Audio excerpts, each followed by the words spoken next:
Good morning, student. Today we start element of cost. What is the meaning of the element of cost? That means मैंने आपको पहले ही बताया है कि हम जो कॉस्ट अकाउंटिंग पढ़ रहे हैं वह उन कंपनियों के लिए या व्यवसाय के लिए है जो कि वस्तु का निर्माण करती हैं, अर्थात वस्तु का प्रोडक्शन बनाने का कार्य करती हैं. That means whenever we take cost means material, labor and overhead.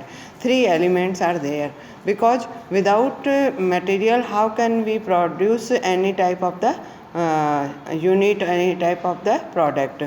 जब कभी हमें किसी वस्तु का उत्पादन करना है तो ऐसी स्थिति में बिना मटेरियल के या बिना लेबर के या बिना ओवरहेड के हम किसी भी वस्तु का निर्माण नहीं कर सकते हैं. तो there is the three type of the element of the cost. Cost के तीन एलिमेंट हैं या तत्व हैं. All of first and very important factor is the material, second one labor and third one overhead. Very important and first element is the material because whenever we produce one unit, so material cost is the maximum part of the total cost. इसका अर्थ हुआ कि यदि हम किसी वस्तु को बनाते हैं तो उसके संबंध में जो मटेरियल होती है जिसको हम रॉ मटेरियल कहते हैं वह या उसकी लागत कुल लागत की मैक्सिमम पार्ट होता है. मैक्सिमम पार्ट का मतलब 80% या 70% या 90% तक भी उसकी वैल्यू हो सकती है. तो that is the important factor of the cost. Now second one, labor is also important factor because without labor how can we produce any type of the production. labor जब तक नहीं होगा, हमारे पास रॉ मटेरियल है लेकिन हम किसी प्रकार के वस्तु का उत्पादन नहीं कर सकते. तो ऐसी स्थिति में सेकंड पार्ट या सेकंड एलिमेंट जो होता है वह लेबर होता है. And third one is the element is the expenses और we can say overhead. Overhead का मीनिंग होता है कि जब भी कोई वस्तु का निर्माण करेंगे तो ऐसी स्थिति में हमें कहीं ना कहीं बैठने की व्यवस्था चाहिए. उससे संबंध वस्तु से निर्माण से संबंधित अप्रत्यक्ष व्यय होंगे. वस्तु से संबंधित निर्माण करने के लिए हमें इलेक्ट्रिसिटी की ज़रूरत पड़ेगी. तो all expenses which are debited in P&L account that call expenses. जो भी P&L में आपने 12th तक P&L अकाउंट के डेबिट में खर्चे लिखे थे डेट ऑल कॉल ओवरहेड और एक्सपेंसेज. तो आप समझ चुके होंगे कि किसी भी वस्तु के निर्माण के लिए जो लागत होती है उसमें हम तीन तत्वों को शामिल करते हैं, material, labour and overhead. Now you come to what is the type of the material and labor and expenses. Actually material have two type, direct material and indirect material. Because direct material we can say which directly charged to any production. It can be measured in per unit or per kg or per ton. For example, direct material as timber for manufacturing furniture.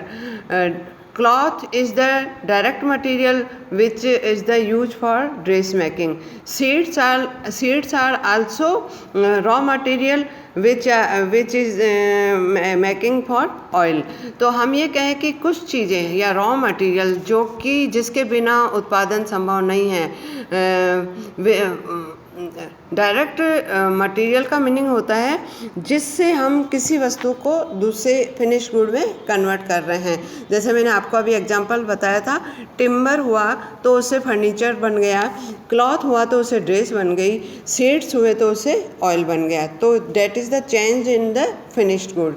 Indirect material can be से which are not directly related to production से direct relation नहीं रखते. जैसे आप लोगों को direct material का meaning समझ में आ गया होगा.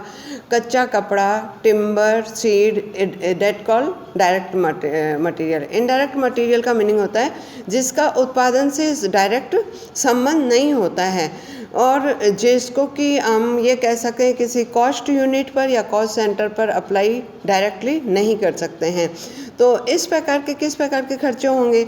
जैसे आप लुब्रिकेंट यूज करती हैं ग्रीस यूज करती हैं, थ्रेड यूज करती हैं। जैसे कोई क्लॉथ स्टिचिंग कंपनी है तो क्लॉथ स्टिचिंग कंपनी के अंतर्गत जो क्लॉथ होगा वह डायरेक्ट रॉ मटेरियल हो जाएगा, लेकिन उसके संबंध में जितने भी थ्रेड यूज किए जाएंगे वह इनडायरेक्ट मटेरियल कहलाएगा। इसी प्रकार से यदि हम किसी कंपनी में ऑयल निर्माण करने का कार्य कर रहे हैं तो जो सीड्स होंगे वह डायरेक्ट मटेरियल कहलाएगा, लेकिन प्लांटेशन चलाने के लिए हमें लुब्रिकेंट चाहिए, ग्रीस चाहिए या अन्य टाइप के कोई मटेरियल चाहिए, that all call indirect material. तो आप समझ गए होंगे डायरेक्ट मटेरियल को हम ये कह सकते हैं वह वस्तु जिसको कि किसी फिनिश्ड स्टॉक में या फिनिश्ड प्रोडक्ट में परिवर्तन कर दिया जाए, और जिसको हम मेजर भी कर सकते हैं इजीली। और इनडायरेक्ट मटेरियल का मीनिंग होता है जिसको हम मेजर नहीं कर सकते हैं, इसको एलोकेटेड कर सकते हैं, और जो कि डायरेक्ट हमारे प्रोडक्शन से रिलेटिव नहीं होता है। Now next come second element is the labor. Labor is also direct labor and indirect labor. Direct labor means wages which can be allocated to cost center or cost unit. हम ये कहें कि हम किसी वस्तु का उत्पादन कर रहे हैं और उसके संबंध में हमने 200 रुपये किसी व्यक्ति को दिए। हमें आपके सामने एग्जाम्पल रख रही हूँ। फॉर स्टिचिंग वन सूट और one shirt and we paid to tailor 200 rupees for stitching of shirt. तो आप ये देखिए कि अगर हमने 200 रुपये टेलर को दिए हैं तो उनका जो डायरेक्ट एफर्ट्स उस वस्तु के उत्पादन पे लगा, उस बुशर्ट के या उस ड्रेस के सिलने पर लगा। तो जब कभी ऐसे वेजेज या ऐसे labour that is direct affected to production because raw material change in finished good. So if we have labor then that will be possible.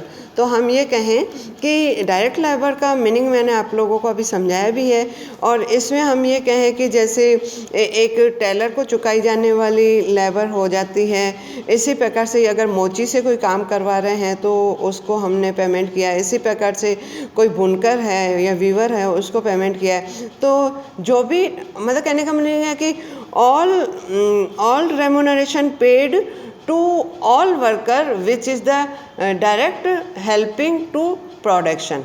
हम ये कहें कि सभी कर्मचारियों को जिनको कि प्रोडक्शन से डायरेक्ट रिलेशन है उनका अगर हम पेमेंट करते हैं तो वह डायरेक्ट लेबर कहलाएगा। Now come to indirect labour. Indirect labour is not directly engage in the production operation. ये हम ये कहें कि whenever in a company we have watchman, we have coolie, we have foreman. तो ये जो जितने भी मैंने आपके सामने एग्जांपल रखे हैं, वॉचमैन है, कूली है, फॉरमैन है, that are these person are not direct efforts doing for production. हम ये कहें कि प्रोडक्शन कार्य करने के लिए ये डायरेक्ट उन पर सहायता नहीं कर रहे हैं। तो इस प्रकार की जो सैलरी का पेमेंट किया जाता है तो उसे हम इनडायरेक्ट लेबर कहते हैं। और इसके संबंध में मैंने आप लोगों को कुछ नोट्स दिए हैं, आप पढ़ के देखना सेकंड पेज पर दिए हुए। फिर आपको आ रहा है direct expenses. Direct expenses which can be identified with and allocated to cost unit. कहने का मीनिंग है कि जब कभी हमने किसी प्रकार के एक्सपेंसेस किए हैं जो कि किसी कॉस्ट यूनिट से संबंधित, सपोज करते हैं we stitched our dress and there is the other expenses of dress is the directly paid to 200 or 20 rupees, that is the direct expenses. Direct expenses it also known as chargeable expenses। और यदि किसी special job के लिए हमने कोई special plantation का use किया है तो वह खर्चा जो होगा वह आपके क्या हो जाएगा, डायरेक्ट एक्सपेंसेज हो जाएगा। इसी प्रकार से यदि हमने किसी प्रकार की रॉयल्टी का पेमेंट किया है, कैरिज इनवर्ड है, तो ये डायरेक्ट एक्सपेंसेज हो जाएंगे। इनके अलावा जो भी खर्चे होते हैं वो सारे के सारे आपके इनडायरेक्ट एक्सपेंसेज कहलाएंगे। तो इनडायरेक्ट एक्सपेंसेज को हम कह सकते हैं expenses which can not be allocated to cost centre और कॉस्ट